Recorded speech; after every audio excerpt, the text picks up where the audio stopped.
Indian navy ship. आपकी सामान है कि కావాలి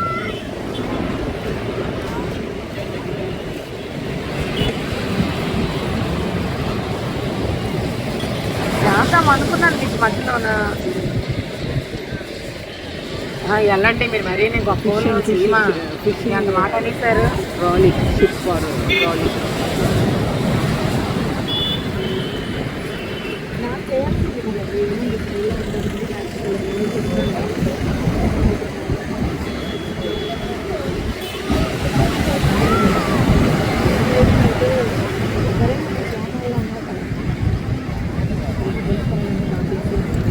కోస్ట్ గార్డ్ విచ్ గార్డ్స్ అప్పటినుంచి మరి గుడి కోస్ట్.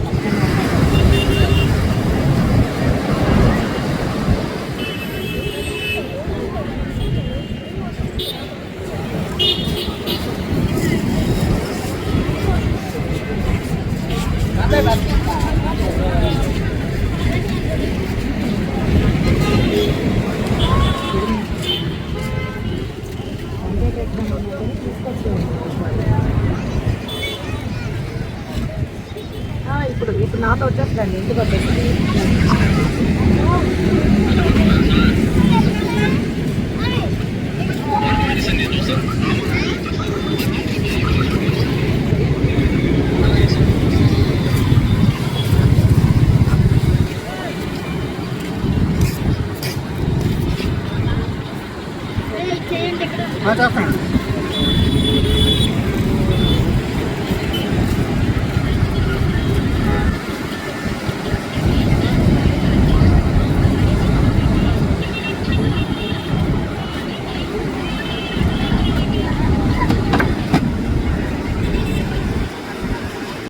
హాయ్, వెల్కమ్ టు మా పరిమళం యూట్యూబ్ ఛానల్. మొన్న లాస్ట్ ఎపిసోడ్లో మర్చెంట్ నేవీ షిప్స్ గురించి మాట్లాడుకున్నాం. ఇప్పుడు నిన్న మేము మళ్ళీ బీచ్కి వెళ్ళినప్పుడు I happen to sea coast guard కనిపించింది. మాకు బాగానే కనిపిస్తూ ఉంటాయి ఇవన్నీ షిప్స్ బీచ్లో, వైజాగ్ బీచ్లో.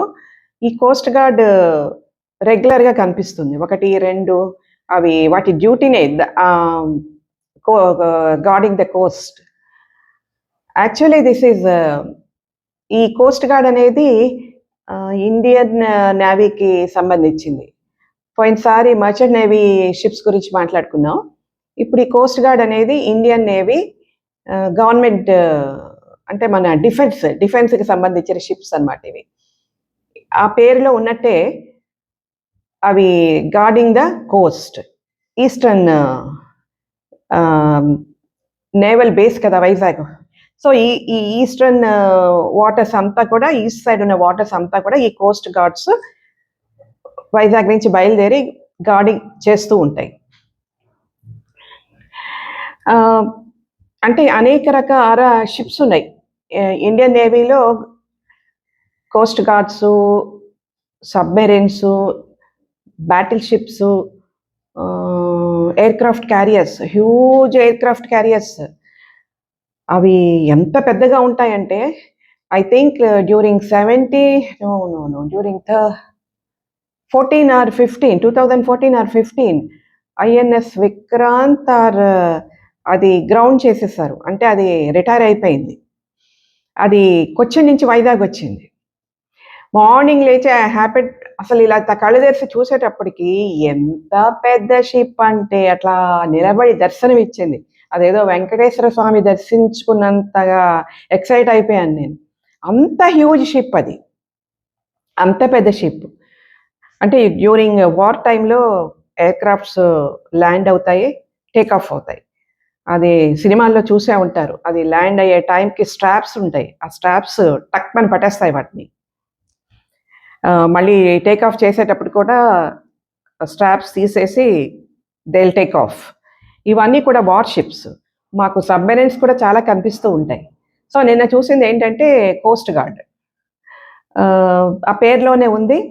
అది అంటే వాటర్స్లో మంది యాక్చువల్లీ సీ వాటర్స్ అంతా కూడా ఇంటర్నేషనల్ వాటర్స్, మన ఇండియన్ వాటర్స్ అని ఇవన్నీ కూడా అకార్డింగ్ టు ఇంటర్నేషనల్ లా ప్రకారమే వాళ్ళు డివైడ్ చేసుకుంటారు. అంటే వాళ్ళకి ఎట్లా ఉంటుందంటే ఇన్ని nautical miles away from particular country, అలా ఆ సీ వాటర్లో కూడా నాటికల్ మైల్స్తో కొలుచుకుంటారు. అంతవరకు మనది బౌండరీస్ అన్నమాట. ఆ బౌండరీ దాటి ఎవరు without permission they should not enter. మనం అప్పుడప్పుడు వింటూ ఉంటాం ఈ ఫిషింగ్ ట్రాలీస్ కూడా పాకిస్తాన్ వైపు వెళ్ళిపోయింది, బంగ్లాదేశ్ వైపు వెళ్ళిపోయింది, వాళ్ళు పట్టుకున్నారు అని చెప్పి. ఎందుకు మొన్న తాండేల్ సినిమా చూసే ఉంటారు, మన నాగ చైతన్య, సాయి పల్లవి యాక్ట్ చేసిన అది రియల్ స్టోరీ. బీజేపీ టైంలో సుష్మా స్వరాజ్ టైంలో ఆ పిక్చర్లు అంతా చూపించారు. ఆ వాళ్ళ బౌండరీస్ వేరేగా ఉంటాయి, ఈ డిఫెన్స్ మన కంట్రీ టు కంట్రీ బౌండరీస్ వేరేగా ఉంటాయి. యాక్చువల్లీ ఇదంతా కూడా ఈ ఈస్టర్న్ నేవల్ కమాండర్ ఇక్కడే ఉంటారు, వైజాగ్లోనే. I think is mister Balla or somebody. So ఈ కోస్ట్ గార్డ్స్ అనేవి బయట కంట్రీస్ వాళ్ళు మనకి గవాల్ని వితౌట్ అవర్ పర్మిషన్ ఎంటర్ అవ్వకుండా అవి గార్డ్ చేస్తూ ఉంటాయి. But sometimes it happens. బాంబేలో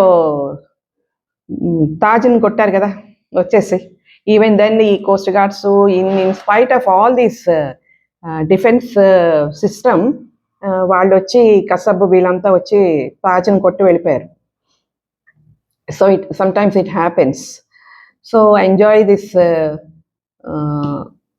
Coast Guard. Bye.